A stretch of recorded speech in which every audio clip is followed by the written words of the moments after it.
गाड़ी भी आज आसी गाड़ी आरपटे छाड़ देकी चली चली आसी अंटे पानी पार होगी आसी देखिली जिते बड़े देखिली नाल दौड़ी टंगा है मु कहली एटा कौन कहला बेले से कहते जे ना यटार पर आम वर्षा दिन में पार कहलु आउ सब वर्षा दिन भी आम्बुलेंस ज्वर है बेलू भी सब क्षेत्र में आमर जदि बजार कि कौन असुविधा सुविधा कड़े जावाई ब्लॉक जावाई कि पंचायत जावाई सब सब क्षेत्र में आमर पोल न आमको बहुत असुविधा सम्मुखीन होगा पड़ुछि।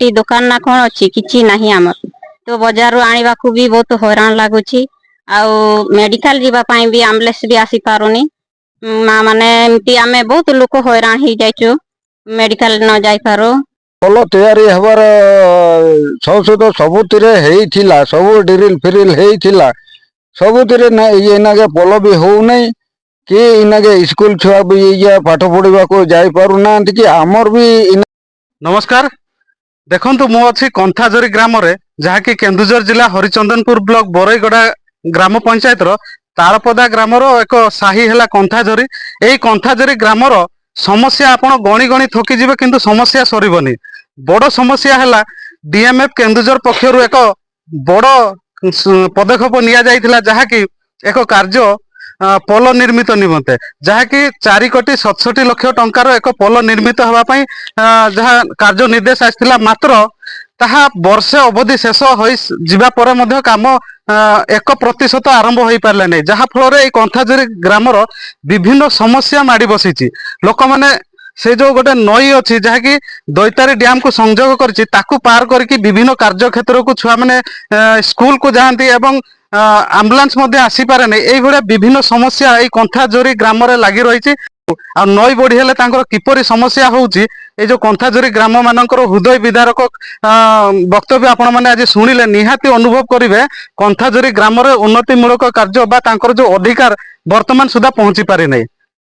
आपनकर ना विजय कणांकल विजय कणांकल आपण कहंतु ए जो कंथाझरी ग्राम रे गोटे नई पाहरिची से नई को पाहरी आपण माने जानते विभिन्न कार्य क्षेत्र को छुआ माने स्कूल को जानते किंतु डीएमएफ पक्षरु 4,67,00,000 टंकार काम आसीची मात्र टिके हेले आरंभ करा जाय नै ता फल आपण माने कोन समस्या भोगुचंते समस्या तो सब वर्षा दिन भी आम्बुलेंस ज्वर है बेलू भी सब क्षेत्र में आमर जदि बजार कि कौन असुविधा सुविधा कड़े जावाई ब्लॉक जावाई कि पंचायत जावाई सब सब क्षेत्र में आमर पोल न आमको बहुत असुविधा सम्मुखीन होगा पड़ुछि।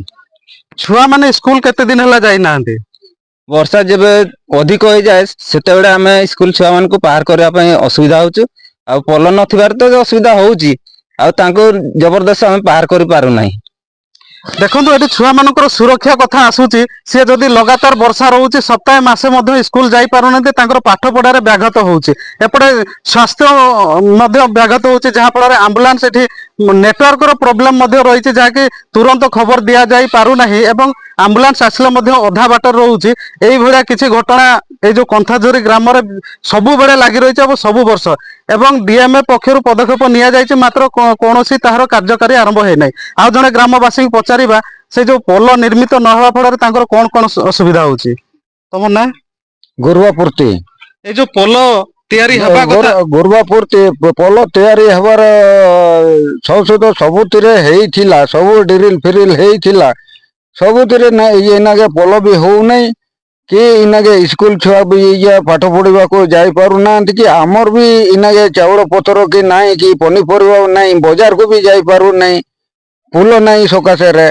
खरा दिन हेले किछि नहीं ए वर्षा दिन आम नई नाड़ा को पारि पारु नहीं। आउ गोटे घटना आपण मानकु कहि रखु वर्षा बढ़ी जाइथिबा जो छुआ मानकु गोटे दौड़ी साहाय्य पार करा जाइथिला यह को हृदय विदारक कथा आपण मानकु जणाई दउछु छुआ माने नई बड़ी पारि न पारिबारु तांकु एपटे गछरु सेपटे गछ को दौड़ी बांधी तांकु पार करा जाइथिला यह केते दूर सत्यता एटा तो सत्य एबे जो 2 दिन 3 दिन तळे जो वर्षा आइथिला पानी आम हाथ पाउ नथिला सेते आमे राती 7टा कि 8टा भितर आमे तांको पार करलु छुआ मानकु केमती पार करले ସେ ରସି ଏପଟ ଗଛରେ ଗୋଟେ ବାନ୍ଧିକି ସେପଟେ ଗଛ ଫିଙ୍ଗିକି ତାପରେ ତାକୁ ବାନ୍ଧିକି ତାପରେ ଟାଙ୍ଗି ଟାଙ୍ଗି ତାକୁ ପାର କଲୁ। ଦେଖନ୍ତୁ କେନ୍ଦୁଝର ଜିଲ୍ଲା ପ୍ରଶାସନ ଯଦି ଏଇ କଥା ଶୁଣନ୍ତି ତାହେଲେ ଆପଣ ମାନେ ବି ଅନୁଭବ କରିବେ ଛୁଆ ମାନଙ୍କର ସୁରକ୍ଷା କଥା ଏଠି କୋଉଠି ରହିଲା। କେନ୍ଦୁଝର ଜିଲ୍ଲା ପ୍ରଶାସନ ୟା ପ୍ରତି ଧ୍ୟାନ ଦେବା ଦରକାର, କାରଣ ଏଇ ଯୋଉ କନ୍ଥାଜୋରି ଗ୍ରାମ ଦଇତାରୀ ଖଣି ପାଦଦେଶରେ ରହିଛି, କିନ୍ତୁ ସମସ୍ୟା ଅନେକ।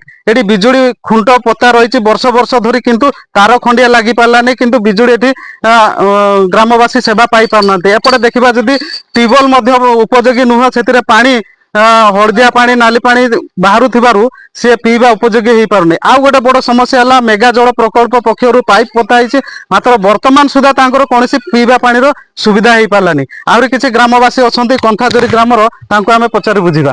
ଏଇ ଯୋଉ ଆମେ ଜାଣିଛନ୍ତି ଏଇ କିଛି ଦିନ ହବ ସ୍ୱାସ୍ଥ୍ୟଗତ ଆପଣଙ୍କର ସ୍ତ୍ରୀଙ୍କର ଯୋଉ ଡେଲିଭରି ପ୍ରସବ ହେଇଛି ଘରେ, ତାକୁ ନେଇକି ଆପଣ କଣ କହିବେ? ଆମ୍ବୁଲାନ୍ସ ଫୋନ କରିଥିଲେ ନା ନାଇଁ, ଆଉ ଆମ୍ବୁଲାନ୍ସ ଆସି ପାରିଲା କି ନାଇଁ ଗାଁକୁ? ଆମ୍ବୁଲାନ୍ସ ତ ଫୋନ କରାଯାଇଥିଲା, ସେ ଆସି ପାରିଲାନି, ସେଇ ନାଳ ପାଖରୁ ଫେରିଗଲା। ତାପରେ ଆପଣ ମାନେ କଣ କଲେ? ତାପରେ ଫେରିଗଲା ବେଳକୁ ଆମେ ଏଠୁ ଘରେ ଡେଲିଭରିଟା ହେଇଗଲା। ତାପରେ ଆର ଦିନ ସକାଳୁ ଆସିଲେ ଆମ୍ବୁଲାନ୍ସ ପାରିନି। ନାଇଁ, ସେଇଠୁ ଆମେ ଟେକି ଟୁକାଇକି ବାହାର କରିଲୁ। ଦେଖନ୍ତୁ, ୟା ଗୋଟେ ହୃଦୟ ବିଦାରକ କଥା ଆସୁଛି ସାମ୍ନାକୁ କନ୍ଥାଜୋରି ଗ୍ରାମରୁ।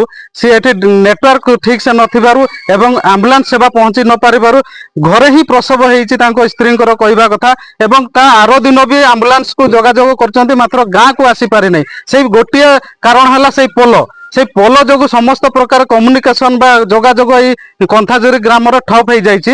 ତ ଆମେ ଗ୍ରାମବାସୀଙ୍କ ସହିତ କଥା ହଉଥିଲେ, କେମିତି ଏଠାରେ ଛୁଆ ମାନଙ୍କ ପାଇଁ ସୁରକ୍ଷାର କଥା ଉଠୁଛି। ଲୋକମାନେ ଯଦି ନଈ ବଢି ହେଇଯାଏ, ଲୋକମାନଙ୍କର ସମସ୍ତ କାମ ଠପ୍ ହେଇଯାଉଛି। 3-4 ଦିନ ସେମାନେ ଭୋକର ରହିବା ପାଇଁ ବାଧ୍ୟ ହଉଛନ୍ତି।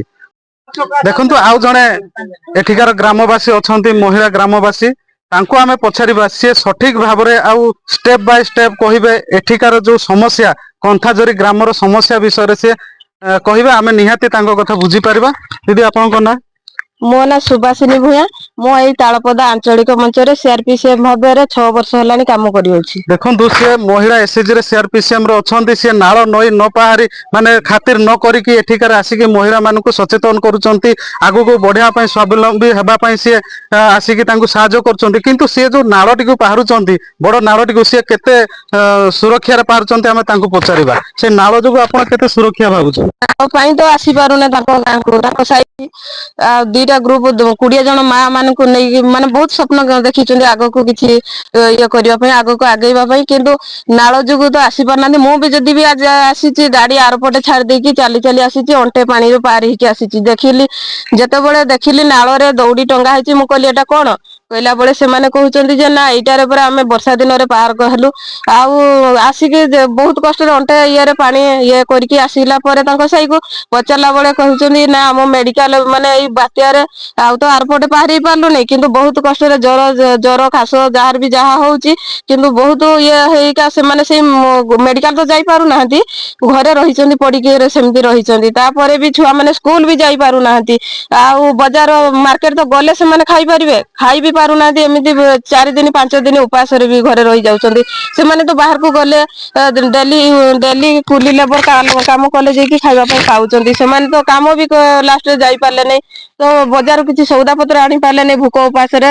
ଆଉ 4 ଦିନ 5 ଦିନ ହେଲାନି ଦିନ ଯାଉଛି, କିନ୍ତୁ ଆଜି ଟିକେ ଅବଶ୍ୟ ଛାଡିଛି, ହେଲେ ବି ନାଳଟାରେ ଅଣ୍ଟେ ପାଣିରେ ପାର ହଉଛନ୍ତି ଲୋକ। ଆପଣ କଣ ଭାବୁଛନ୍ତି, ଏଇଭଳିଆ ଯଦି ଗୋଟେ ଗ୍ରାମରେ ସମସ୍ୟା ଅନେକ ରହିଲେ ମହିଳା ମାନେ କଣ ସ୍ୱାବଲମ୍ବୀ ହେଇପାରିବେ? ସରକାର କଣ ଆଗକୁ ବଢି ପାରିବେ? କି ଗୋଟେ ଗାଁ ର ଯଦି ଉନ୍ନତି ମୂଳକ କାମ ହୁଏ, ତେବେ ଗୋଟେ କମ୍ୟୁନିକେସନ ନିହାତି ଦରକାର।